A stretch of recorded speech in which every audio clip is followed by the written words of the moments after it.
সবাইকে স্বাগতম জানিয়ে শুরু করতেছি আজকের রেসিপি। আসসালামু আলাইকুম।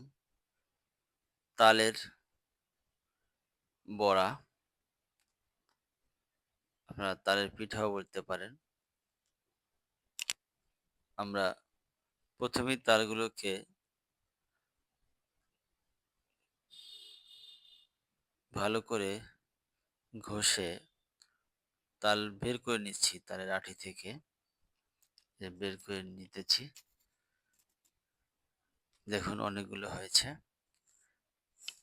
এখন আমরা দিয়ে দিচ্ছি এখানে চিনি। চিনি দিলাম তালের ভিতরে। এবার লবণ দিলাম স্বাদ মতো। এখন দিব নারকেল। নারকেল দিয়ে দিলাম।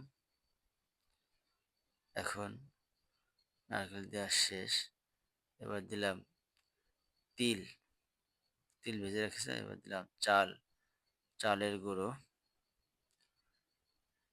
চালের গুঁড়ো দেওয়া হয়ে গেল।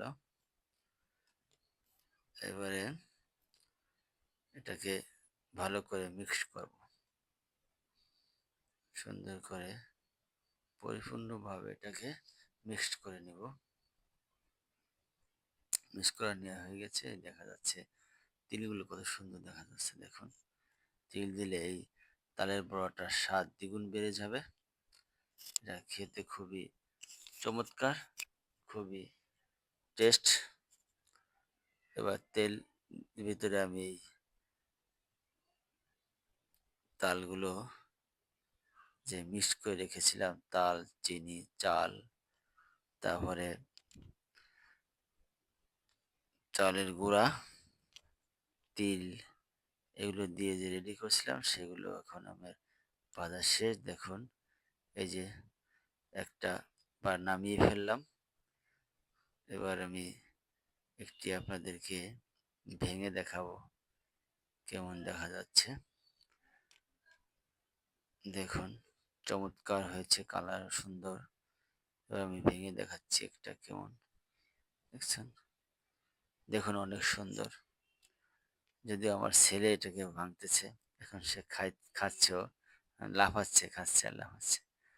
যাদের ছোট বাচ্চা আছে সবাই এটা খেতে খুব পছন্দ করে। তো বাচ্চারা বেশি পছন্দ করে। এটা নতুন একটা আইটেম, আপনারা বাসায় বানিয়ে নেবেন। ধন্যবাদ, সবাই ভালো থাকবেন।